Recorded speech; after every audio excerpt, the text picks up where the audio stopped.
अस्सलाम वालेकुम। मेरा नाम Sumaiya Shabbir Bharai, family advancement committee Okha Memon youth services की चेयरपर्सन।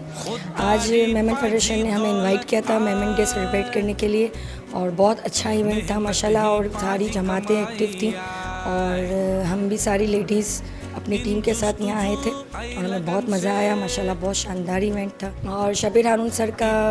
स्पेशली थैंक्स कि उन्होंने आज हमें इनवाइट किया और इनकी जो कारकर्दगी है और इनका जो काम है और जो बरादरी के लिए इनकी कोशिशें और काविश हैं वो बहुत आला हैं और उनको हमें सपोर्ट भी करना चाहिए। और शबीर हारून सर की बहुत मेहनत है कि वो इतनी जमातों को साथ लेके चल रहे हैं और हमें इनको अप्रिशिएट करना चाहिए और हम तहे दिल से शुक्रिया अदा करते हैं आज उन्होंने हमें भी इनवाइट किया।